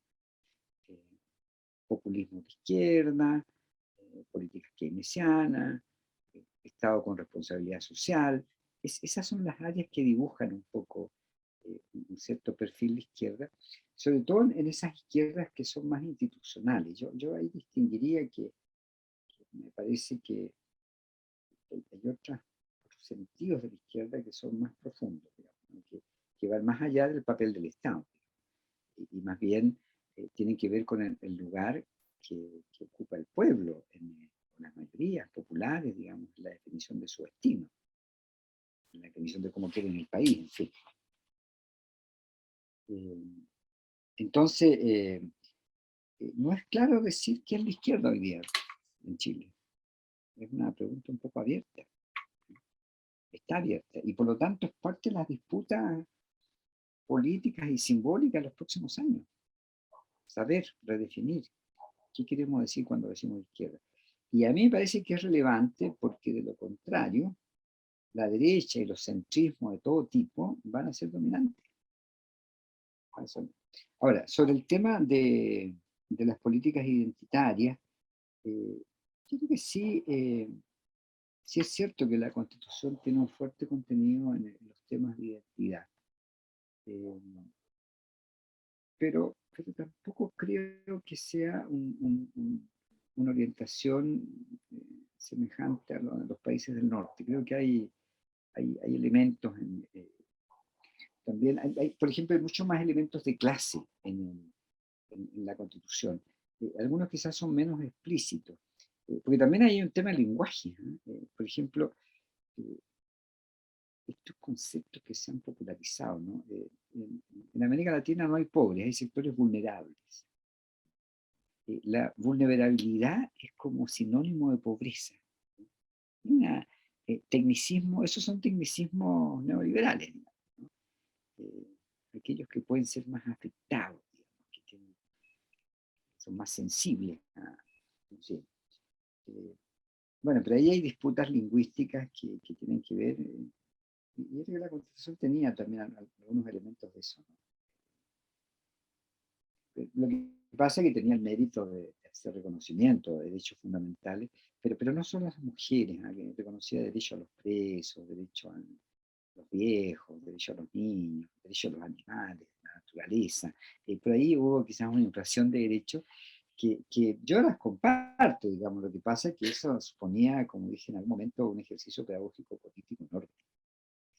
Porque sí, yo creo que el proyecto constitucional era en ese sentido muy avanzado, digamos. El texto a mí me gustó, el texto que leí con gusto, con placer, digamos.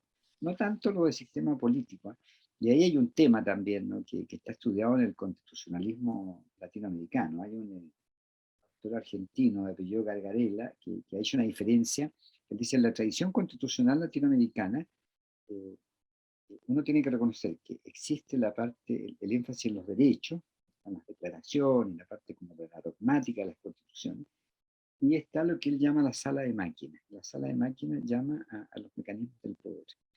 Entonces dice, las constituciones latinoamericanas suelen ser muy avanzadas en el campo de los derechos y al mismo tiempo muy conservadoras en la sala de máquinas. O sea, preservan los viejos sistemas políticos.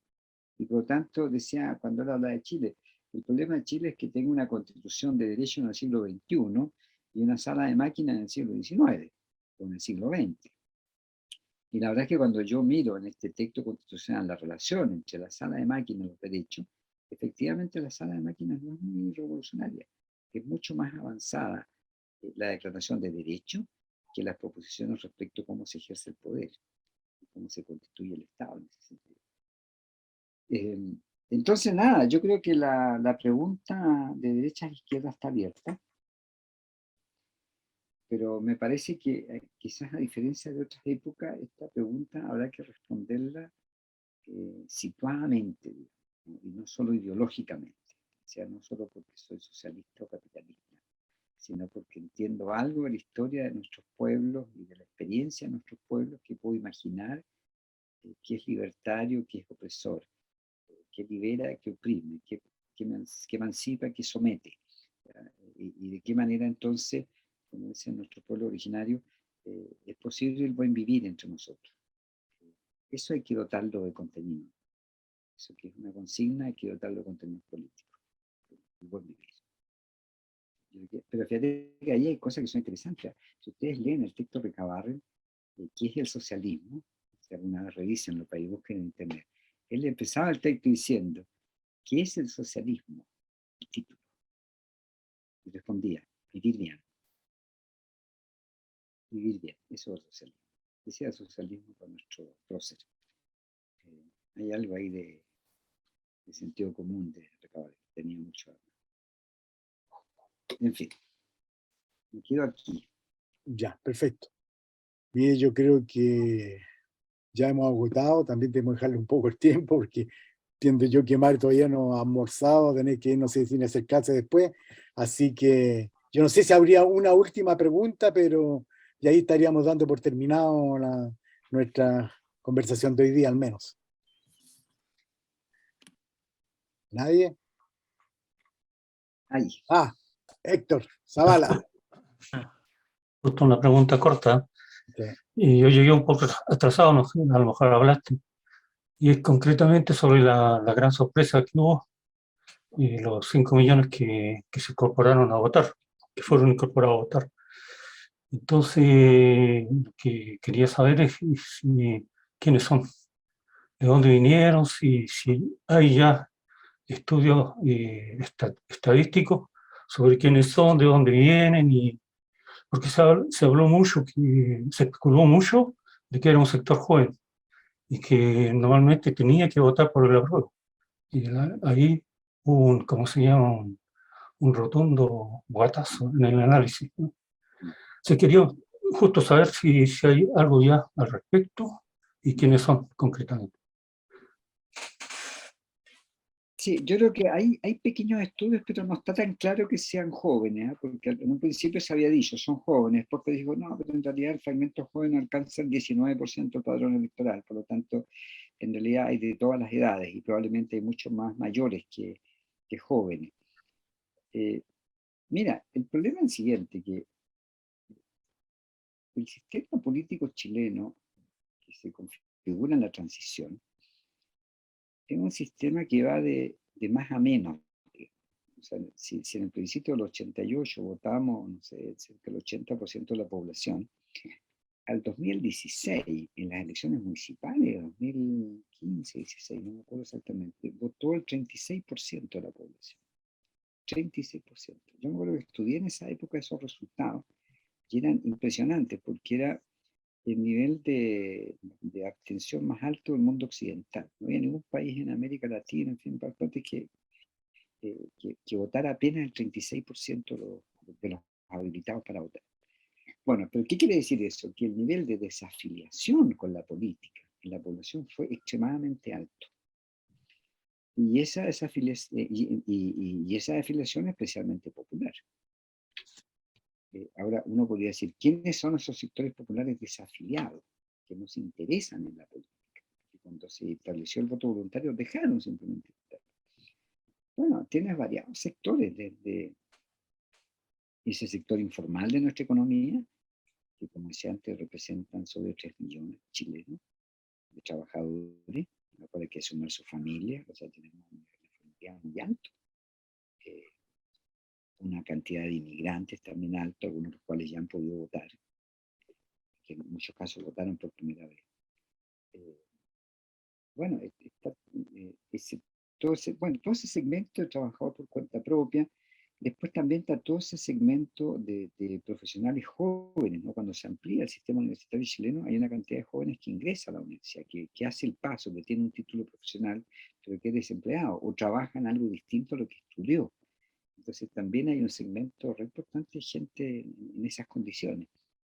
Por lo tanto, yo diría, se trata de un sector que está desafiliado, muchos de ellos muy pobres, de barrios populares, que no necesariamente participó del estallido, y que incluso vio negativamente el estallido, lo vio con distancia, lo vio como una amenaza, porque en algunos casos efectivamente la alteración de la ciudad, y después esto sumado con la pandemia, implicaba para el ambulante, para el vendedor ambulante, una amenaza muy seria, no hay dónde trabajar, y por lo tanto está afectada la posibilidad de trabajar producto de la movilización social, ¿verdad? Y después producto del estallido. Yo escuché gente que hacía esa lectura, ¿no? Primero fue el estallido y después fue el COVID. Dos factores que jugaron en contra de nuestra posibilidad de sobrevivencia, de amplios sectores pobres de la ciudad. Entonces, es bien variopinto, pero yo diría que hay una fuerte presencia de un sector popular despolitizado, que se desafilió de la política y del sistema político, que en vistas de la obligación de votar ejerce y que se dejó influir por estas lógicas dominantes de los medios, que desprestigiaron a la convención, a los convencionales, y deformaron algunos de sus contenidos, digamos. Efectivamente, muchos de estos sectores, más allá de cómo califiquemos al pueblo, nunca conoció el texto constitucional, conoció lo que se dijo del texto. Y en eso el poder de los medios de comunicación es brutal. Eso, me quedo ahí. Una pequeña última pregunta, si es posible. Ya, pero muy rápido y la última, por favor. La pregunta es grande, pero una respuesta corta. Con respecto a la izquierda, ¿y qué es la izquierda? Quisiera preguntar algo. En Chile, lo que se llamaba la izquierda, por lo menos en nuestra época, eran especialmente los grandes partidos socialistas, comunistas y todo lo que vino después, se definían como partidos marxistas, o sea que hacían del marxismo un instrumento de análisis y también que daba un horizonte hacia dónde iba la sociedad socialista, la transición al comunismo. Quisiera saber si en lo que queda de la izquierda en Chile, si ese paradigma todavía alguna gente lo defiende o no. Yo creo que sí, hay alguna gente, pero lo que pasa es que esta vieja izquierda, digamos, de estos partidos, es una izquierda relativamente minoritaria hoy día. No tiene la expresión que tuvo en la época nuestra. Y algunos segmentos como el MIR, el MAPU, la izquierda cristiana, simplemente desaparecieron, no existen. Entonces son pequeños colectivos que a veces tienen algún flujo en un sector, en un barrio, en alguna localidad, pero no constituyen corrientes o tendencias nacionales mayores, digamos. Entonces, eh, eh, el marxismo además fue muy desacreditado durante muchos años, digamos, ¿no? Yo creo que, sí, imagínate, 17 años de dictadura donde ni siquiera se podía acceder a sus textos, digamos, ¿no? No existían, digamos. En las bibliotecas públicas estaban retirados, digamos. O sea, por lo tanto, el marxismo, por varias generaciones, dejó de ser, digamos, no existió. Y por eso estas cosas en el lenguaje, ¿no? Llamar a los pobres sectores vulnerables, en fin, así que... entonces, yo creo que eso que era un terreno relativamente firme desde el punto de vista ideológico en los años 60, 70, yo creo que hoy no existe, digamos, o existe en niveles muy menores, en segmentos relativamente o tradicionales, en el caso de los partidos tradicionales, o de jóvenes intelectuales en algunos casos, pero que son francamente minoritarios. Configuran mayorías y tendencias así mayoritarias. Nada. ¿Cómo se llama este candidato del Partido Comunista P? Este señor un poco mayor, que es lo que participó en el Partido Comunista chino, AP, Acción Popular. Él reproducía una forma de izquierdismo muy tradicional y era mostrado casi como que ese museo en los programas de televisión. Entonces, Artés. No, yo creo que esa izquierda, esa forma de la izquierda, una forma que yo no alcanzo a ver mucho desarrollo.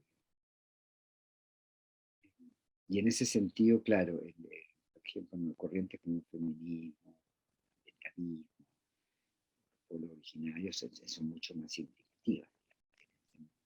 Uno sí puede reconocer a esos grupos, puede discutir con ellos, y a veces en algunos de ellos sí están estos elementos más por ejemplo, más relativos a las clases sociales. Pero que sí, esa es una discusión que no se niega completamente Chile. Por supuesto que sí, es un tema que no existe en los medios de comunicación, son temas que existen débilmente en las universidades, en algunas universidades públicas, estudio en los H, en la Chile, en fin, hay muchas universidades privadas donde los temas no existen. No, hay un tema ahí cultural también que nos ha golpeado, digamos. En fin, por eso digo que son discusiones que están abiertas. Bueno, Mario, te agradecemos una vez más tu disponibilidad para poder conversar con nosotros, esperando que en los próximos meses tengamos de nuevo la posibilidad de hablar contigo. Ya, Sí, pues sí. agradecemos a todo el mundo. Y que estemos más optimistas. Sí. Ya, y muchas gracias. Y le digo Gracias. Gracias. Gracias. Bastante, muchas gracias.